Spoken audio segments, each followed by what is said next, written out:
There's been a lot of bad babysitter movies over the years, but this one stands out to me because the cast was very, very strong. William Shatner, Patty Duke, and a young uh, Stephanie Zimbalist with Quinn Cummings and John Houseman. Now, ABC was well known for doing high quality movies of the week. This one came out as part of their Friday night movie series or TV movie series in late 1980. Now, it was directed by Peter Badak and again starring Patty Duke, Shatner, and Zimbalist about a young girl hired as a live-in nanny who infiltrates and tries to destroy a suburban Seattle family. Now, this one, Dr. Jeff Benedict and his wife Liz have relocated to Seattle from Chicago. They have a 12-year-old daughter, Tara. Liz feels that she needs some help with childcare and housekeeping.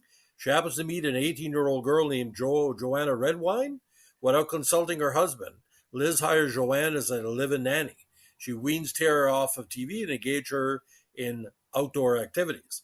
Now, the Benedict's neighbor, Doc Lundquist, watches Joanna warily one day as she pushes Tara to exhaust herself swimming. As a party, you overhear Joanna tell his grandson Scotty that she had lived in Seattle prior to working for the Benedicts. He points out to Jeff that the story does not match the one that she had told Liz. Doc begins his own quiet investigation of Joanna's background and finds it almost impossible to recreate where she has lived because of the many foster homes where she said she had lived and the fact she is legally an adult. Liz still is overly stressed and begins to confide in Joanna. She is convinced that Jeff has a mistress in Seattle. She explains that she's not had a drink in a year, but Joanna suggests that there's no harm in having a one shot. Liz's drink quickly spirals out of control. Jeff leaves her at Doc's house during a party, but back at home, Joanna is waiting for Jeff in the master bedroom. She attempts to seduce him, but he asks her to leave. The next day, Joanna tells Liz that Jeff had come into her bedroom when she came home from the party. Joanne suggests she should leave, but stays at Liz's insistence. Meanwhile, Doc continues the investigation of Joanna's background by going to the Department of Social Services. A clerk at the counter refuses to give Doc the information because Joanna at 18 is past the age to be considered a child. The clerk steps away from the counter for a moment, leaving Joanna's file on the counter. Doc is able to sneakily pursue the file and quickly jot down some important information. The clerk returns and informs Doc that you're not able to help him anymore. Doc thanks him and walks away. Doc hides to visit the address, presumably obtained from the file. Doc arrives at the home of Mrs. Welford, pretending to be Joanna's doctor. Mrs. Welford acknowledges that she fostered Joanna some years ago and issues a strong warning to Doc to send her to someone else and to stay away from her, or otherwise he'll regret it. Mrs. Welford tells Doc that Joanna killed her baby. Doc meets with Liz and Jeff to discuss the information he found. Liz rejects the information because the police were not involved. Further, she considers the investigation by Doc to be a malicious attempt to spread gossip about a teenage girl. Liz abruptly walks away, but Jeff apologizes to Doc, although he questions Doc's motives for pursuing the matter. Doc explains he has a gut feeling about Joanna. Doc apologizes for the impasse and invites the family on an outing on the boat on Sunday. As Joanna's manipulations start to become more evident, she begins to neglect her duties. She is cross with Tara and stops maintaining the house. I think this is a sure sign right here. Now, one day, when Joanna, Scotty, and Tara go for a sail, Joanna releases the jib boom into Scotty's head, knocking him unconscious in the water. As Tara pleads for Joanna to help Scotty, she silently sails the boat away from his floating body.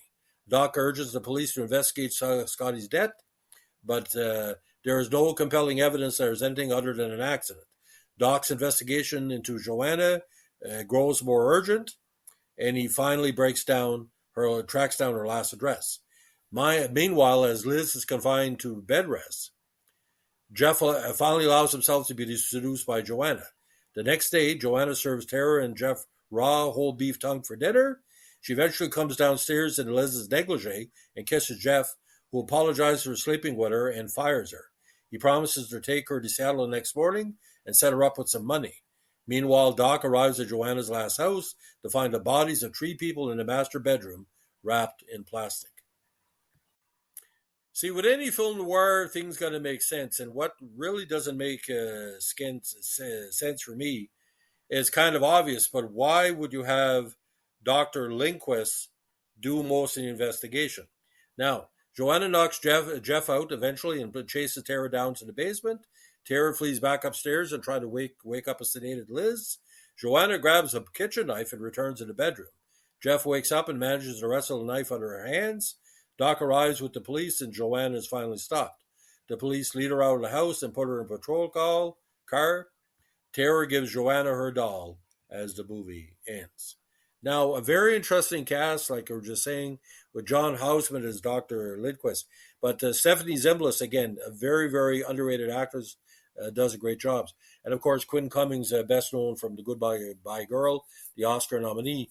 But having a couple like William Shatner and Patty Duke Astin, not too much chemistry in this movie. But for what it was, I saw this actually in French many years ago, and it really works because it makes a lot of sense that Shatner would be attracted to Zimbalist, but why in the name of God would Shatner be attracted to Patty Duke? It would have been better to put her husband, John Astin, a very good actor and director, as the co-star. So I think Shatner was just taking a job. And I think this was right after Star Trek, the motion picture. I could be wrong because it did come out in 1980. So I gave it 2.5 stars out of 4. It's your typical kind of, thriller, woman gone bad, man gone bad, whatever. But the movies, it's not the first time the category like this has ever been taken care of.